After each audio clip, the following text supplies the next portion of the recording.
Welcome to the Real Comic Heroes Podcast.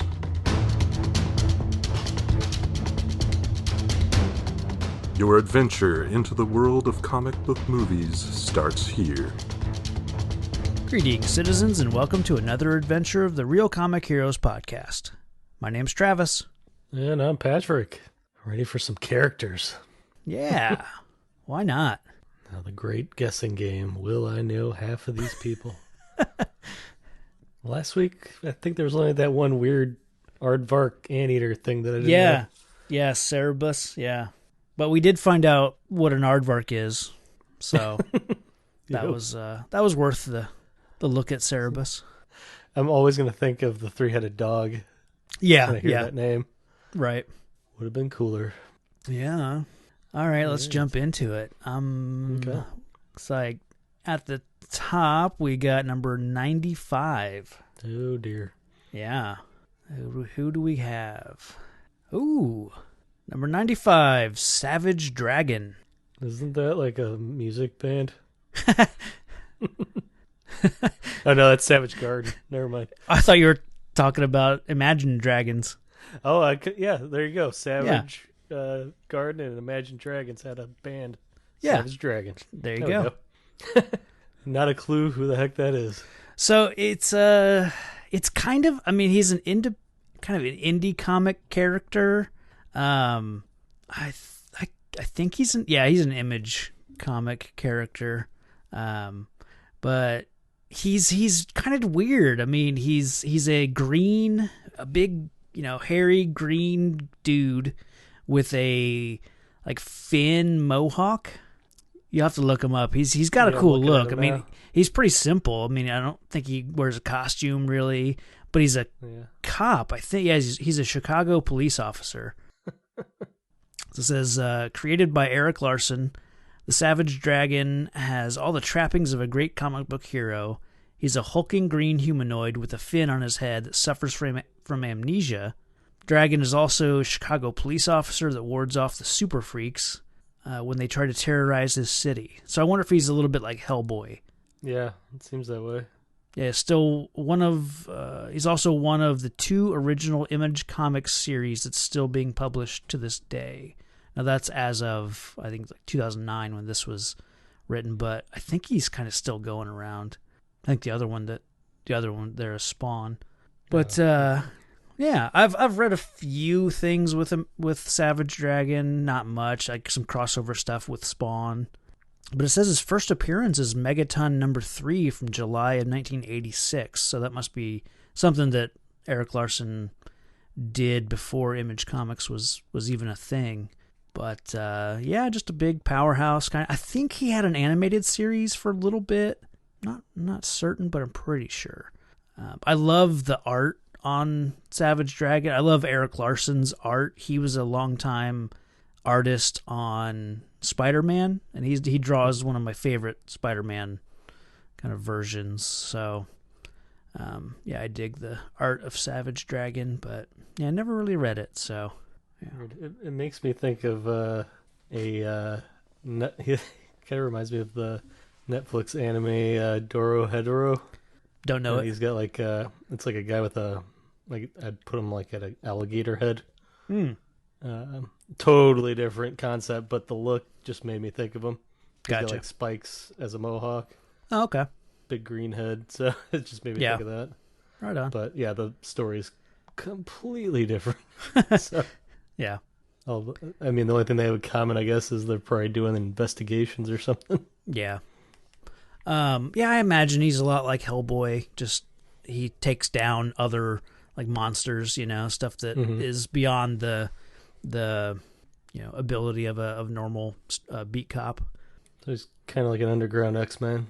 Yeah, maybe. I mean, he's a public figure. I don't know the story well enough to know like what people think of him, but if he's a cop, like the few things I've read of him, he's known. He's not hiding in the shadows or anything like that. He's out there on patrol with regular cops. So okay, so he's not as secretive as Hellboy was. Right. I just mean like I think he fights monsters like Hellboy. Gotcha.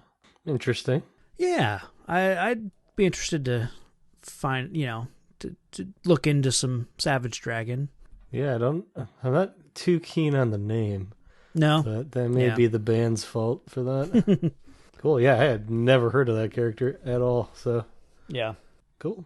yeah. Let's see. Shall we move on? Let's do it. Hopefully, I have better luck this time. How about How about number 41? I was feeling good when you said 4. All right, 41. Yeah, I think we were just Storm last time was 42, so Okay. 41 is in good company. Okay. Silver Surfer. Okay, I know who that is. Yeah. Don't know a ton about him, but I got a gist of what he is. Yeah. I know I've read enough of Silver Surfer, just sprinkled throughout, all my time reading comics. Like, I've read his first appearance in Fantastic Four number 48 from March of 1966. It's like he is the herald of Galactus. So he started out as his name is Norrin Rad, and he comes from a planet called Zenla. And Galactus came to his planet and was going to, do what he does and devour the planet, or basically absorb all the energy and life force from the planet. He doesn't actually eat the planet, And so Norrin Rad made a deal with him, and if you spare my planet, I'll do whatever you want. And so Galactus took him up on the deal and made him his herald and gave him the power cosmic, and he turned into the Silver Surfer and got the board, and basically he goes and scouts out planets to find a planet worthy of Galactus to consume. So for the longest time, what he tried to do was find uninhabited planets so that he wasn't killing people, basically. And I guess part of the original deal was he could no longer he could never return to his home planet of Zenla. Let's see. It says, who wouldn't want to ride a surfboard through the cosmos and witness all the universe has to offer?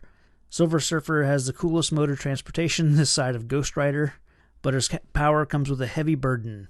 In order to save his world from the hunger of Galactus, Norrin Rad agreed to become his herald. Now Rad patrols the universe seeking out new life and new civilizations to be eaten by his master. So he's a real estate agent. Yeah, basically. All right. Yeah, I've read some good stuff with Silver Surfer. I've never read a long-running Silver Surfer, series. He's had a few runs of his own. Let me think. He's popped up in World War Hulk, or Planet Hulk. He popped up in. What else? I've been reading a lot of cosmic Marvel stuff lately, like Annihilation and which one? It was he made an appearance in that with Nova. He's got a pretty good run in the Infinity Gauntlet story, which is kind of what they adapted for Infinity War, all the Thanos stuff. But he's a pretty powerful character. I remember Wizard Magazine used to do, the top 10 whatever, and their list of top 10 most powerful characters, they put Silver Surfer at number 1. So it was I think top 3 was Silver Surfer at number 1. I think Professor X was number 2 because he could basically mind wipe everybody else on the list. And I think Superman was 3, so they figure that Silver Surfer is more powerful than Superman. So, and he's fast enough to be able to avoid Professor X's mind wipe before he could get to him. So that's the only reason he could defeat him was because of his speed. Wow, yeah. I mean, I knew he was powerful. I just didn't know he ranked that high. And that was their estimation, but yeah, he's definitely one of Marvel's most powerful characters. So did he when he made that deal, did he keep his identity, or did he become like a different?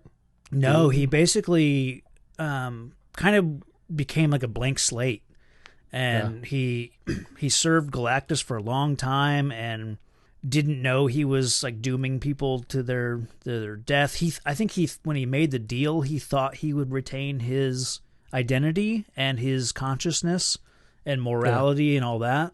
But yeah, when he made the deal and was turned into the Surfer, like all that went away, and he was just the Herald of Galactus. And so in the first appearance, when he comes to Earth and he interacts with the Fantastic Four, and it's actually like a conversation that he has with the Thing's girlfriend, Alicia Masters.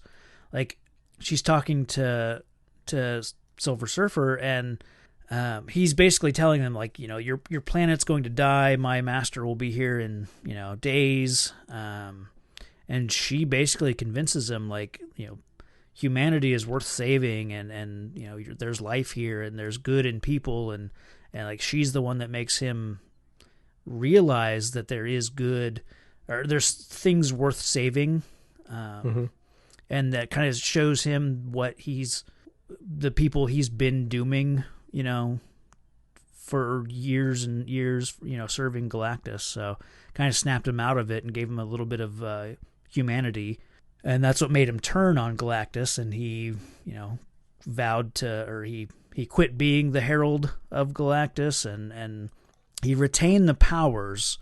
I don't know why, but I think in that original, like, kind of that original story, I want to say he got to keep the power, but he wasn't allowed to leave Earth, and so that kind of kept the character around, so that they could keep writing, kind of keep sprinkling him in to the early Marvel comics.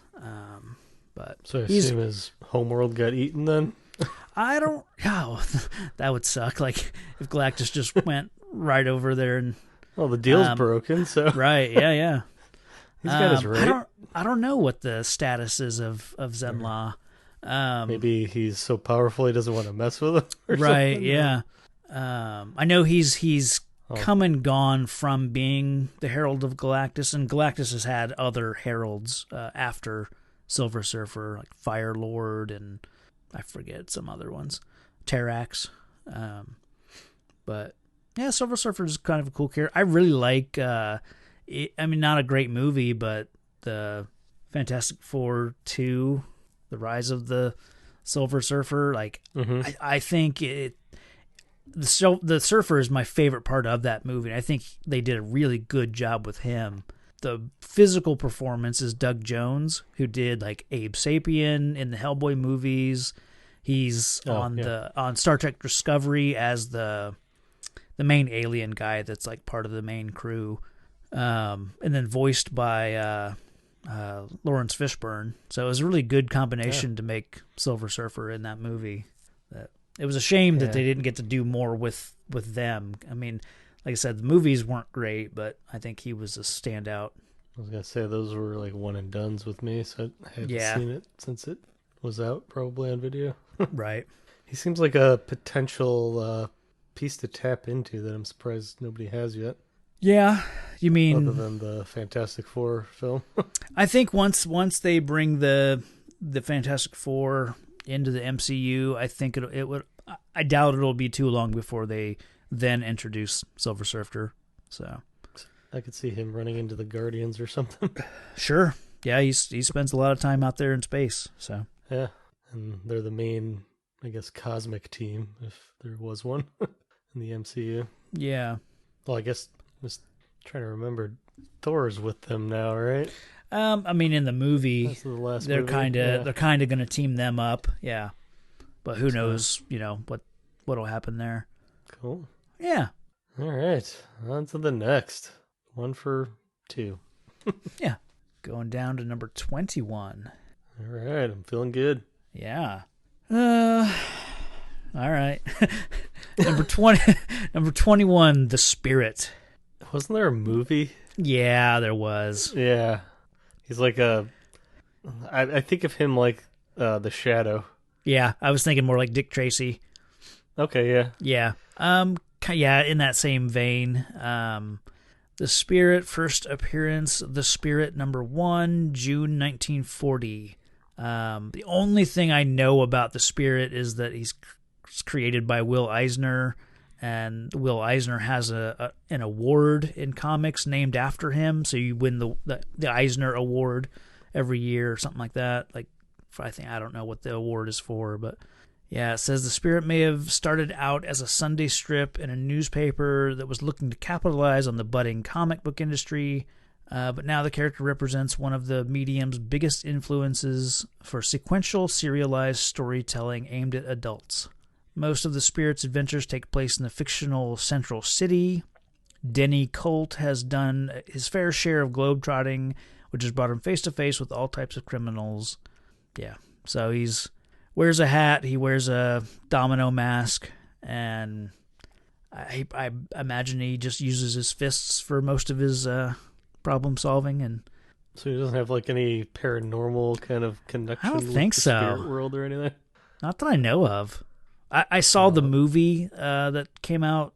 I mean, the movie I don't think is anything like the comic. Really, I think they were trying to do basically what Sin City did and copy that style when they made The Spirit. I think even Frank Miller might have directed The Spirit. Yeah, I don't know anything really about The Spirit. Ooh, there's a TV movie from 1987 we missed out on. Really? Yeah. Huh. Interesting. He's pretty high up on the list. I mean, I guess the character, is probably... I guess a lot of characters probably owe a lot to The Spirit, but... Okay, yeah, he is kind of more of Dick Tracy. I think the name just made me think he had some kind of supernatural. Yeah, I picture him like coming in a cloud of mist, but that's just probably me thinking of the Shadow and just other, like, I don't know. I think he was like a sentient spirit detective or something. Right. Like he was a ghost or something to do detective work or something. Yeah. But no, just some dude in a hat and a mask. Yep. Wow, that's surprising he's that high up. Yeah. Must be just for trailblazing effort. Probably, yeah. Because, I remember the movie. I think it wasn't that great. And no, the movie was bad. Yeah, Sam Jackson was like called the Octopus, I think. Scarlett Johansson was in it. Mm-hmm. The guy playing the Spirit was Gabriel Macht, who I think he went on to be in that Suits TV show for USA. Oh, okay. But he didn't have a career, really after that. I think he was an up and comer at the time, and then kind of went nowhere. Gotcha. Okay, but I don't think you can hold the movie I don't think you can compare the movie to the serials from the 40s. I imagine the Spirit's legacy is much bigger than obviously that movie, but I think it's just been so long, and I think he's kind of been forgotten. So I think it's a character with a lot of legacy, but I don't know if anyone today is really talking much about the Spirit. Okay, so I'm looking at the Spirit. It says, he's very strong, intelligent, excellent athlete, blah, blah, blah. And he slowly or never ages at all. Oh. Probably due to a liquid which put him in a state of suspended animation. Probably. Yeah. And then that might have something to do with it. He has an autoplane, a plane that turns into a car and vice versa. Nice. That's pretty much it for abilities and equipment. Okay. So he might be slow at aging, or he just ages gracefully. One of the two. Man, yeah, I'm just surprised he's that high. Yeah. Yeah. Okay. Man, we're blazing through these. Oh, they've been weird ones so far. Yeah. Silver Surfer was our most well known, so. Yeah. Let's see what we got next. Number 3. Oh. Number 3. Ooh. Spider-Man. Not familiar. Nah. This guy sucks. So, Steve Spiderman. Yep. Abe Spiderman. Abe Spiderman. Okay, sorry. Spider-Man. Oh yeah, I've seen him before. Another hero that I've heard the origin story for countless times. Yeah, I won't even bother. But they turned it into a cliche in the Into the Spider-Verse. Oh yeah, yeah. Oh, where to even begin? He's a very complicated character to me, Okay. based on his webs. I don't understand which way to go with his webs. Okay. Do you mean Like he either manufactured it, Oh. he could produce it, he got it from somebody else. I can't figure it out. Well, classically, Peter Parker, even as a 15-year-old, I think when he was bitten by the spider, wanted to use his powers to go on TV and make a name for himself as this he was wrestling, he was going on late night TV show appearances. He developed the web shooters just as a gimmick, basically to help his character kind of get around and stuff, and do trick shots and things like that. So yeah, but he developed the web shooters and the webbing himself. Like that is completely a Peter Parker invention, and it's one of those things that even like in the early comics he tried to patent and sell, like, because it's an adhesive that no one has ever been able to like replicate, but it breaks down in like an hour, so it's perfect for webbing people up, but it coming off. But he was never able to really sell it because it's not like you can write a check to someone named Spider-Man and he can't take that check to the bank and get it cashed. So so it's been difficult, and then Peter Parker can't like invent it and patent it and sell it without other people using it or knowing that he made it for Spider-Man, and then the trouble that would cause. So man, come up with a fake name. Yeah. Jeez. Yeah. Smart Peter. Well, Peter Parker he's the smartest dummy, I think, in Marvel Comics, because he's so stupid. He's book smart. He's very book smart, but then he forgets that he's smart. Like he'll be in a fight. He'll be in a fight with somebody, and then it'll like suddenly occur to him like, oh wait, I know how to defeat so and so. I'll just he'll come up with some scientific way to beat somebody, but it's like he has to remember that he is a genius. It's very frustrating reading, and I've spent the last like 3 years reading all of Spider-Man. With the Marvel Unlimited app, I started with Amazing Fantasy number 15 from August of 1962, which is his first appearance, and went through all of Amazing Spider-Man, and then jumped over into like Spectacular Spider-Man and some of the other series. Currently, like in the mid 90s, I wrapped up the big huge Clone Saga, arc and all that stuff, and then kind of took a break from Spider-Man, from reading Spider-Man a little bit. But Spider-Man is my favorite hero, hands down. So it's tough to even know where to begin with Spider-Man. Didn't Tobey Maguire's Spider-Man have like it part of his body? Yeah, they decided to go organic web shooters just out of his. Okay. I mean, still his wrist, still coming out of his wrist. Well, could have been coming out of somewhere else. If it was yeah.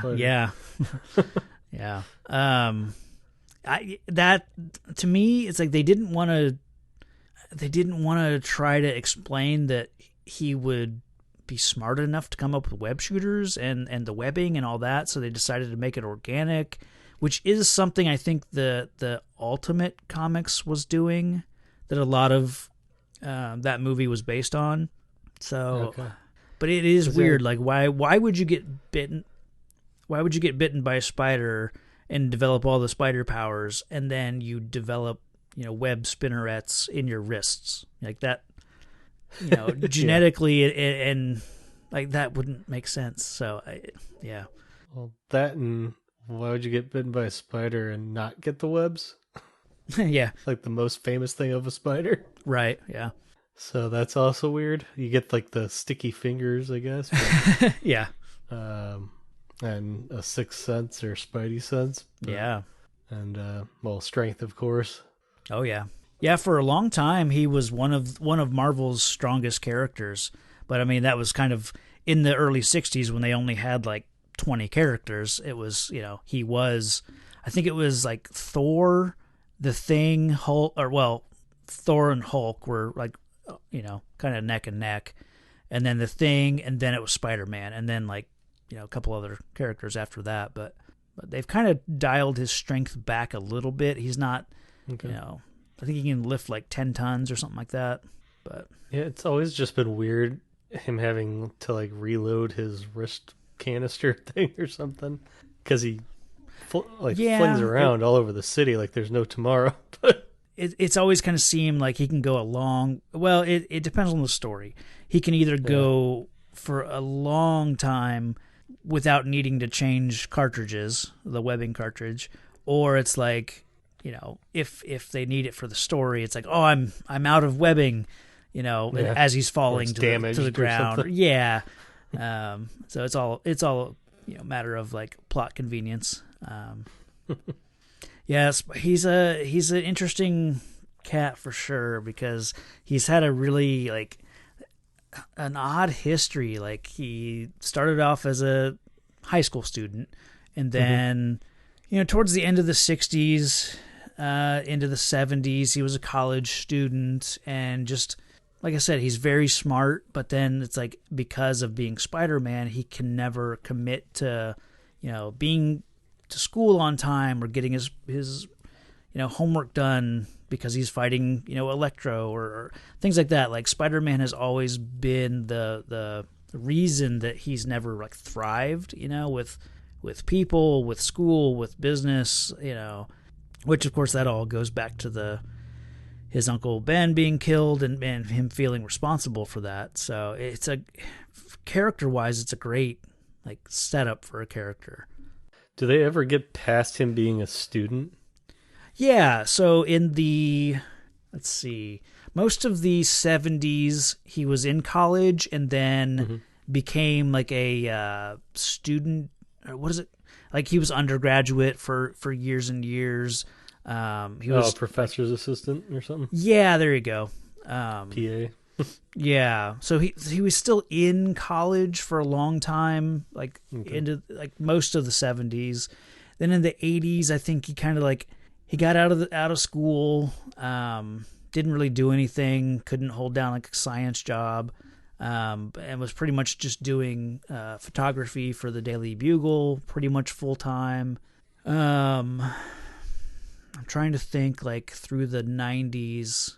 I think he's still just kind of struggling. In the 80s, he marries Mary Jane, and they like kind of live mostly off of her salary from modeling, and she's like a TV actress and does some movies, and that pretty much sustains them in the 90s. So he's a trophy husband. Pretty much, yeah. Nice. And they stay married until the mid 2000s, and it's such a stupid storyline because. Trying to think what order everything happens. I want to say in Civil War he unmasks himself, which is basically for the first time. We're in all the movies he's unmasked. Someone finds out his identity like right away. But he basically had a from the 60s to the 2000s. Some people would know he's Spider-Man, like if he let them, or if they somehow managed to find out he was Spider-Man. But for the most part, it wasn't general knowledge, of course, until mid 2000s, and so he unmasks himself to go along with Iron Man because he thought that he was doing the right thing by siding with Iron Man for Civil War, and then that has repercussions because now he's a known person, and someone decides to take it out on him by trying to take out. I think they were. It was like someone hired a sniper. I think it was Kingpin. Hired a sniper, and I forget who they were aiming at. Basically, it was Peter, Aunt May, and Mary Jane in the room, and Aunt May gets shot. And so she's, yet again, like hanging on by a thread, her, in the 60s and 70s and sometimes in the 80s, she was always in and out of the hospital. It was always like, will she survive? Like she has to make it, he'd be trying to get something to save her life, and then he'd have to, save someone else as Spider-Man because his responsibility and all that. And it was just always putting Aunt May in the, crosshairs, so to speak, of like her medical health and everything. Gotcha. So yet again, like, here in the 2000s, they, she's on the edge of death again, and he makes a deal with the devil, like literally. Well, he makes a deal with Mephisto, who is kind of Marvel's the devil. Mm-hmm. Like he's a devil. Makes a deal with him so that Aunt May can live, and the price that he has to pay is he and Mary Jane's marriage, which basically means Mephisto will save Aunt May if he and Mary Jane have to go their separate ways, and Mephisto's gonna mind wipe basically reality, so that he and Mary Jane were never married. They were together for a while and it just didn't work out or whatever. I can't remember if Peter remembers that or not. That'd be a nice dig. Yeah.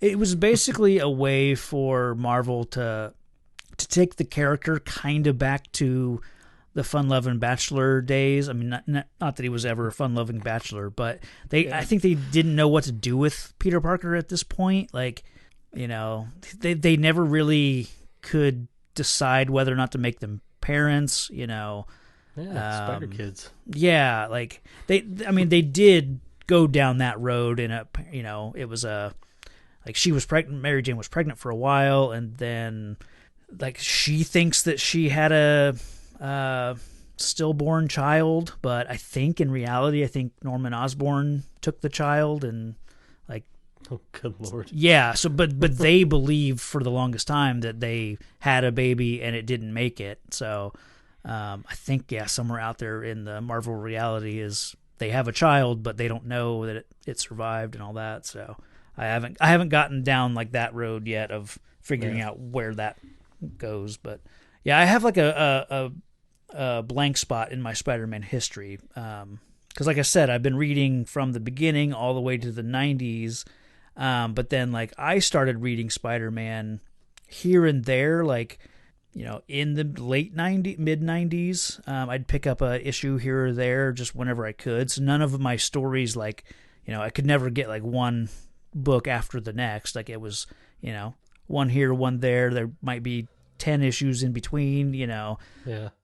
So probably until like the early 2000s before I was regularly collecting Spider-Man, like every issue. So I have a pretty good like history with Spider-Man from the 2000s till now, but like from the mid 90s to the 2000s, I have a big like blank spot that I haven't read yet. So gotcha. Yeah, I'd like to see like a Spider-Man in his 30s or 40s. Yeah. I guess we got that in Spider-Verse, but yeah, I think that was a good choice to show him as like a kind of a weathered, Peter Parker. Like he's not a student, he's not a college guy. He's been around, he's been married, it didn't work out, Yeah, I just love Spider-Man, so I mean there's so much else.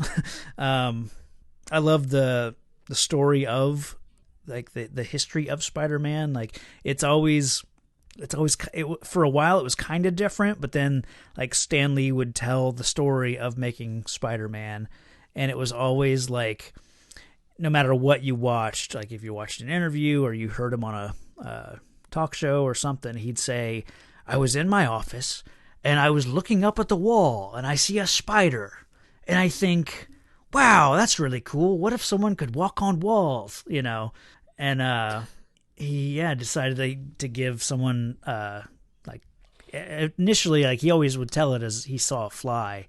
I'm glad he didn't make Peter Parker a fly, but yeah, he was gonna write the character about a Spider-Man who was a teenage character, but he wasn't a sidekick. And I think his name is Martin Goodman, was kind of the guy in charge of Marvel at the time.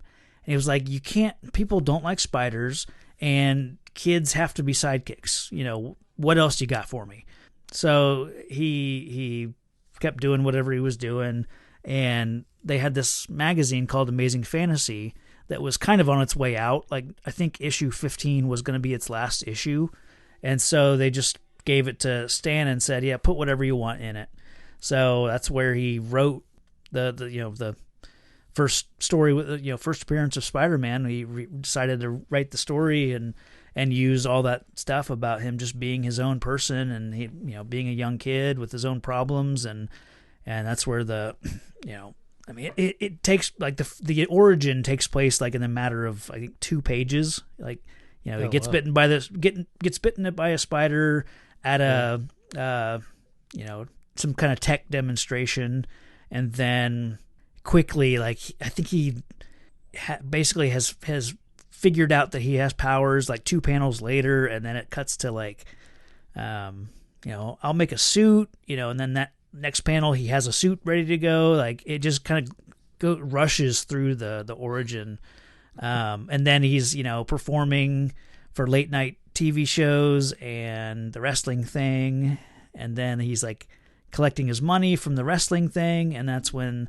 someone robs the till, and he decides, like, it's not my problem. Lets the guy go, and of course that's the guy that kills Uncle Ben. So I mean, everyone knows that origin. So I like his first instinct was to be like a sideshow. Yeah, like that's all it amounted to. That's just weird. Yeah, I don't think there's like a whole lot.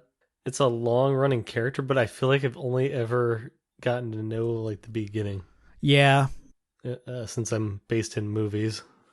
Yeah, they need to get away from the origin, which I'm glad that they didn't do with the like Homecoming, the Spider-Man that they've got in the MCU. I'm glad they didn't do an origin.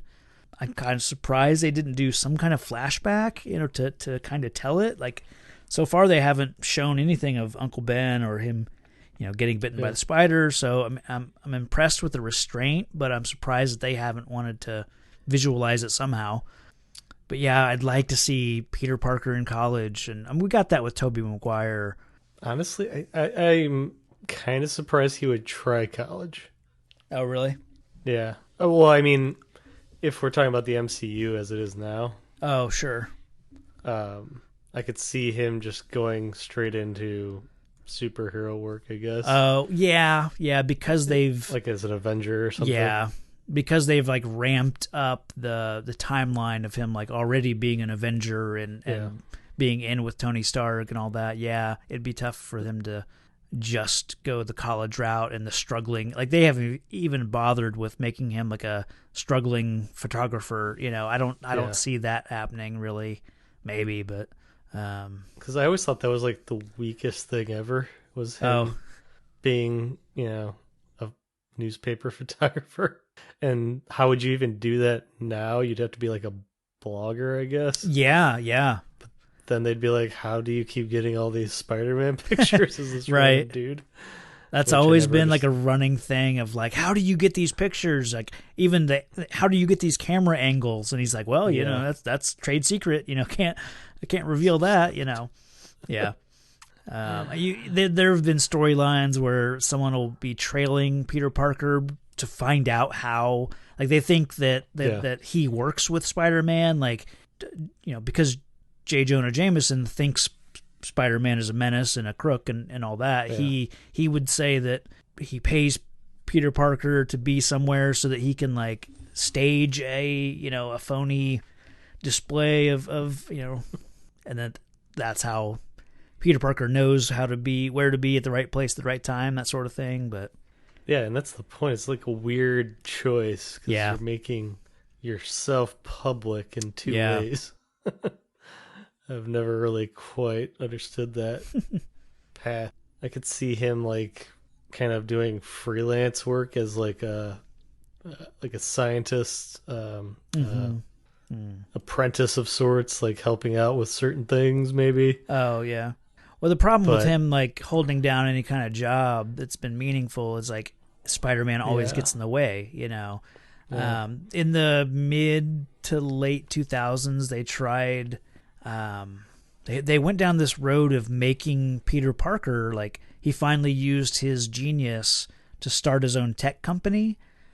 So he's basically kind of like a Tony Stark. I mean, he Yeah. made it big, you know, and was like multi-billionaire. He had this huge empire. And then, of course, like it just all came crumbling down because he, you know, pretty much Spider-Man got in the way, you know, one way or another, you know. And so he lost everything, lost all of his employees, lost his company, and went back to square one, you know, like couch surfing with his buddies and being without a job. And so it's like they always want to bring the character back to, you know, poor and struggling, you know. I guess now he'd be like a YouTuber or something. I don't know.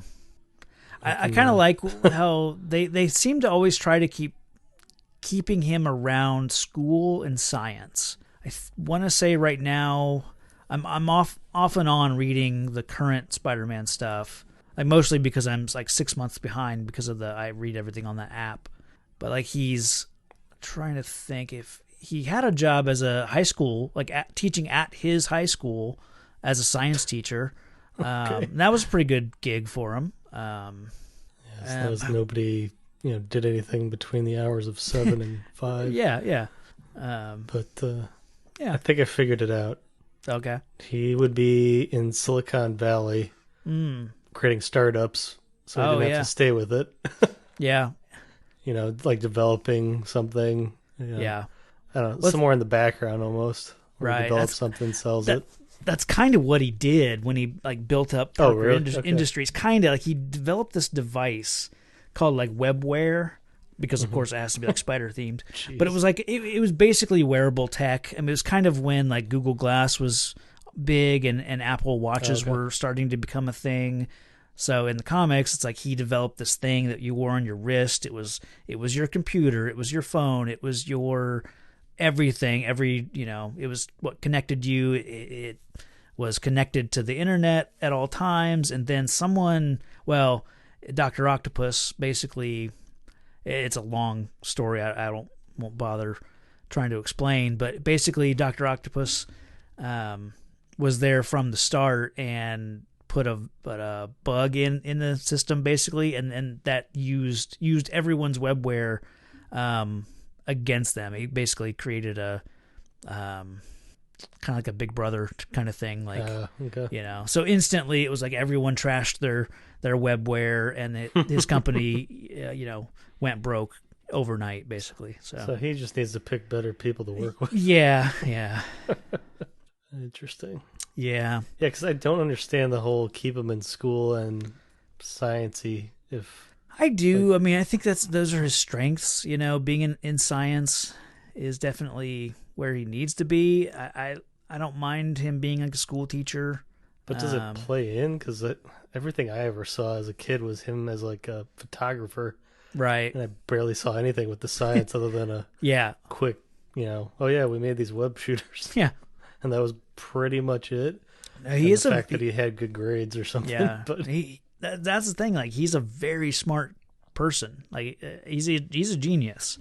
Not quite like a Reed Richards level, but you know, he's still one of the smarter people in the Marvel universe. But he just can't like apply that to anything because his responsibility gets in the way or whatever. But he's an interesting character. I mean, I've loved him since I was a kid. You know, he was one of the first characters I ever, you know, started collecting, and like it kind of basically started with trading cards, the Marvel comic like trading cards. I would collect any Spider-Man I could, and then that led into me buying comics, and that, you know, here we are. I think it would have been interesting to see him apprentice with Tony Stark. Yeah. If, you know, the end game didn't end like it did. Right, yeah. I could see him becoming a public figure at some point. Yeah, no, that would have been That would have been and interesting. then problem solved with the whole balance thing. Sure. If you can get the right people around you. Yeah. But alas. Yeah. Man, he's kind of tragic in that sense then. Oh, man. Yeah. He's just For sure. perpetually trapped in high school. Well, I mean, he is kind of like he's always losing, you know. He calls it the Parker luck, you know, because he's always like he'll get something good, and then because of him being Spider-Man, he'll just lose it all. That's an odd choice to keep that trait. Yeah, I don't that's not something I would like to keep reading. Oh yeah, he's a lovable Like- loser, you know. I can't but at explain a it. certain point, it's just like, this is ridiculous. Yeah. It becomes unbelievable, even in a story about a Spider-Man. Luckily, he's more Spider-Man in the comics than he is like Okay. struggling Peter Parker. Like, you know, Okay. so he's dealing more with like Spider-Man problems and fighting villains and that kind of stuff. But Maybe it was in the Tobey Maguires that I was just like, this is the biggest sad sack yeah. like character, and like it honestly turned me off of Spider-Man. Oh, okay. Like, I like the wisecracking Spider-Man. I don't like the friggin' depressed and down and out gotcha. Peter Parker. Okay. Then yeah, you wouldn't So- like Spider-Man in the 80s. Yeah. Or late 70s. It was very depressing. Yeah. But Like, I would read comics to get away from depressing situations. Yeah. I guess you could say, well, at least I don't have it as bad as this guy. Yeah. But he was kind of he does have powers. he was one of the first characters that wasn't a all-American jock winner, you know, has the girlfriend, has the everything, you know. He was a dweeby, you know, a loner. He never had friends until, I mean, begrudgingly he made friends with people in college, like Harry Osborn and Gwen Stacy, you know. But until then, like, no one liked him, and that was kind of before he got spider powers. He was still like just a loner, you know. Everyone thought that he was too good for everybody. But he was really just shy, and, you know, he didn't think he was better. He just thought he would just, you know, he was Awkward. Awkward. Yeah, he was a teenager. But that was kind of revolutionary for Marvel to create a character that was, you know, very average and like had problems, and, you know, they couldn't afford the mortgage or the bills. You know, he had to make just enough money selling pictures of Spider-Man so that Aunt May could get her medicine, or they could pay the bills that month, or, you know. So it was kind of revolutionary to have a character with problems, you know. Okay, so maybe in a day where you have X-Men, it's not as, like, those folks got some problems as well, Yeah. so it's more commonplace than it was back then. Yeah, he was more relatable, I think. Okay. Yeah. Yeah, I think the older I get, the more just confused I am with comics being, like, stagnant. Yeah, it's been said, like, there's no third act in comic books. It's all first and second act. You know, it's all the origin story, the creation, and then the second act, like, you know, what they do next, you know. Yeah, because then the death isn't even a death. It's yeah. I mean, Spider-Man has Gotcha. died, you know, but he's been brought back, you know. So, yeah, they just always have to kind of keep them going, and that's where you run into the multiverse exists. Yeah. I mean, that's why Marvel, the Ultimate line exists, is because in the 2000s they were like, we want to tell new stories, but we can't, you know, we want to do a new Spider-Man, but we can't, like, rewrite all of Peter Parker's history. Yeah. So they said, well, if we create the Unlimited or the Ultimate line of comics, then you can't. You know, you update the origin, you put him in the year 2000, and you start from here, you know. Yeah. So then that got just as convoluted and crazy as the other universe, and they eventually folded those into each other, and that's where you get Miles Morales and some stuff like that. So yeah, I think I equate it to The Simpsons, where Bart's been 10 for like 30 something Yeah, years. yeah. There you go. That's a good analogy. Like, yeah, they're just they keep trying to keep him very in the same place, you know. And Yeah. it can get old, and that's why they every 3 to 5 years they try to shake up Spider-Man and do something different.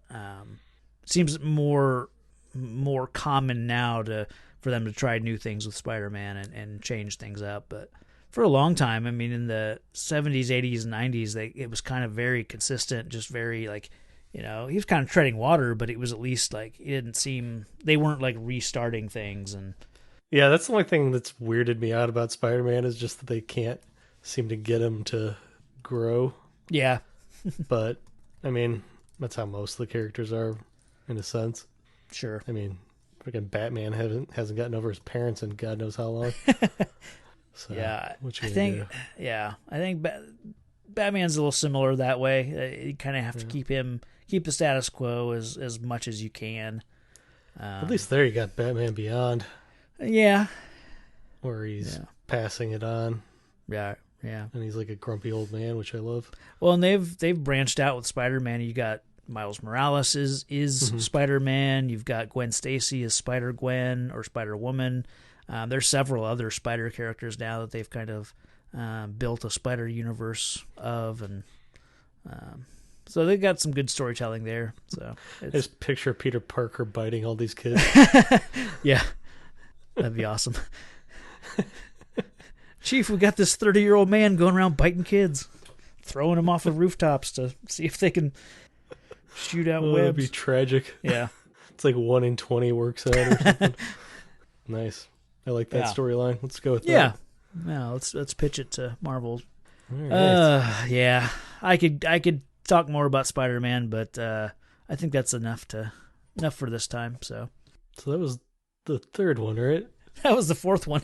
We That went was the for fourth? 40 minutes on Spider-Man. Nice. All right. Yeah. Sweet. We did 95 was Savage Dragon, 41 Silver Surfer, 21 The Spirit. Oh, that's right. and Spirit. I forgot about the Spirit. That's what Yeah. I forgot about. How could you forget the Spirit? Yeah, number 21. The Yeah. one that just fades away like a spirit. Yeah. Yeah. Oh, so I think coincidentally, last time we talked about Batman, I thought Batman was going to be number 1, and I thought Spider-Man would be number 2. So that's why I was surprised at number 2 last time when we got Batman. Oh, So, gotcha. yeah. Man. So, yeah. Well, I knew 3 of 4, and technically I only knew the Spirit because of the movie that sucked. So really, I was 50-50. I wouldn't have known Right. the Spirit before that. Yeah, that was a good one, though. Yeah. I don't really got anything to recommend. I guess so far it's only a couple episodes in, but I'm enjoying the Amazon animated movie Invincible. Is it a movie or is it a series? Or not movie. Oh, okay. Series. Sorry. sorry. Yeah, the animated series. I don't know what. I was watching animated movies. So, Sure. Yeah. But yeah, the animated series Invincible. It's 3 episodes out so far. Okay. They have one go out every week. Yeah. It's like almost May now. It's March 31st. So there's only 3 out at the time. But so far it's been interesting. It's definitely a darker. Yeah.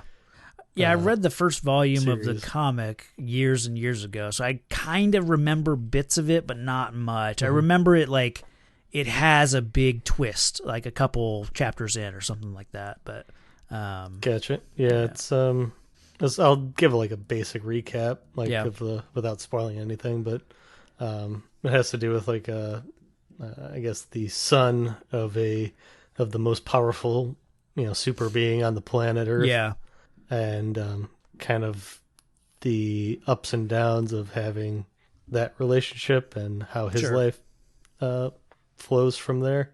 I think that's the best I can do without giving anything away. right on. But it's interesting, the father-son dynamic, and things don't appear to be what they are, essentially, Okay. is how I would put it. And Yeah, I think definitely that's a more fair, yeah. graphic, not for kids kind of thing. Oh yeah, yeah. I heard a podcast I was listening to. Someone was like told them that, yeah, I watched it with my kids because it was animated. They're like, oh, you've made a horrible mistake. Yeah, you should have noticed that with the ratings and like the Right, yeah. things to watch out for when you turned it on. Yeah. Because, yeah, pretty graphic. It's not I'll have like to check it nudity out, or yeah. anything. It's more just Sure. like gore. Right, yeah.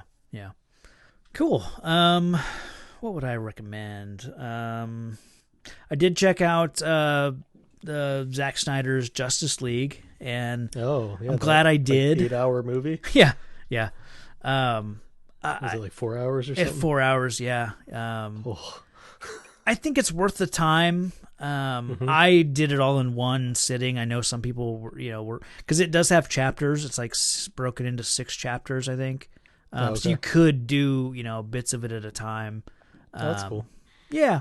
I'm glad that they released it. I'm glad they did it, but it ended with me wanting to see what was next. And it's kind of like, we know That's that what I heard. they're not really going branched to off. do more, I mean, Yeah. they're going to keep doing like Wonder Woman, I think, and some of the DC universe is going to keep going, but I don't know that we're going to get more Justice League, or I don't know that this story is going to continue. So it was frustrating at the end to get at the end, and it's like, okay, I'm ready for the next one, because it's kind of like a building up to part 2 or whatever, but. Yeah, I heard it was like a franchise builder kind of thing. Yeah, Like yeah. Cyborg had more to do. Well, and they beefed up Cyborg's character a lot in this one, which was really good because he was really good in it. They shoehorn in Martian Manhunter, and that really did not set right with me.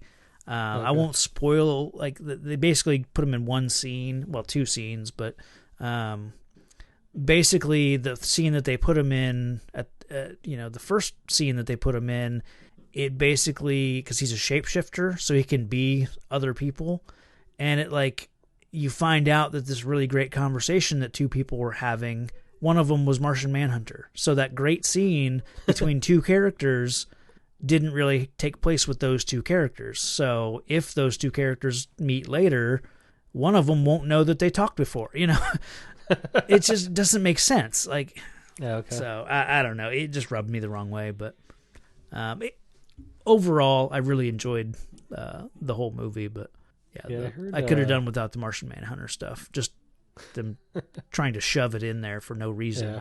And then he doesn't join the final battle, so it's like, if you're on the planet, and wanting to help, why wouldn't you join the battle? It's like, Yeah. Okay, so it wasn't like a post-credit thing. It was in the midst of everything. well, I mean, there is a post credit with, well, Oh, he's also in that too. Okay. Yeah, Well, I meant yeah. it wasn't like tacked on after the fact. well, Like after the battle. It was No, before right. the battle. Okay. Yeah.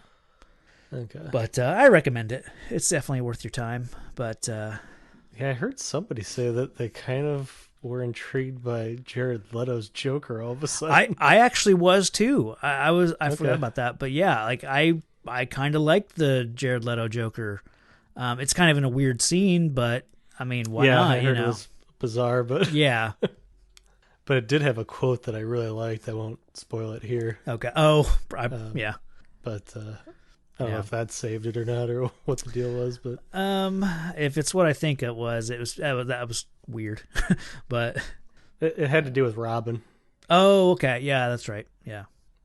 That's all I'll Yeah. say, I guess. But No, I actually okay. really liked the Leto Joker in that in that, yeah, bit. Yeah. because he's not in the new Suicide Squad, right? No. Okay. I don't know The what they're James doing. Gunn one. Yeah. Okay.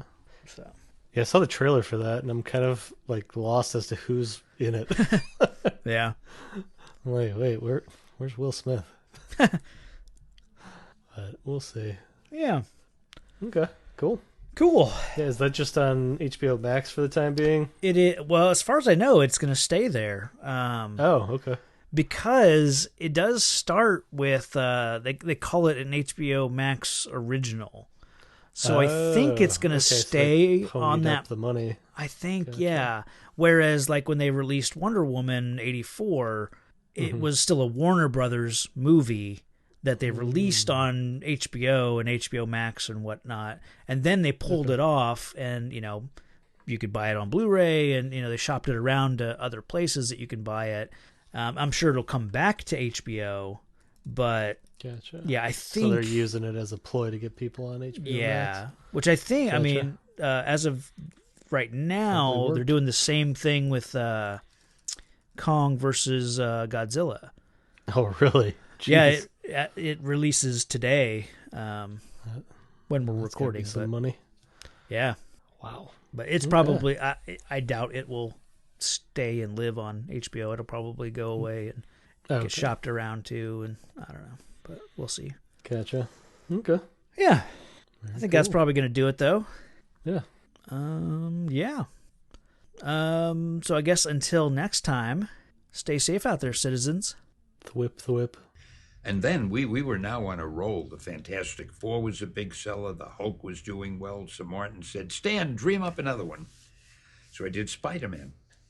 And when you do a superhero strip, the first thing you have to think of is what superpower will he have? And I was trying to think of a new power. I mean, we already had the Thing, who was the strongest guy, and the Hulk was strong. We had a guy who could fly, the Human Torch. We had the Invisible Girl. We had everybody could do everything. So I've told this story so often that for all I know, it might even be true, because I really don't remember exactly, but I think I was watching a fly walking on a wall, and I said, gee, wouldn't it be cool if I had a hero who could stick to walls like an insect? But I think I'm lying. I probably didn't say, wouldn't it be cool? Because I don't think the word cool was in usage. I probably said, wouldn't it be groovy? I want to be nothing but totally accurate here. At any rate, I thought, I'll get a guy who's like an insect. So I figured, okay, what kind?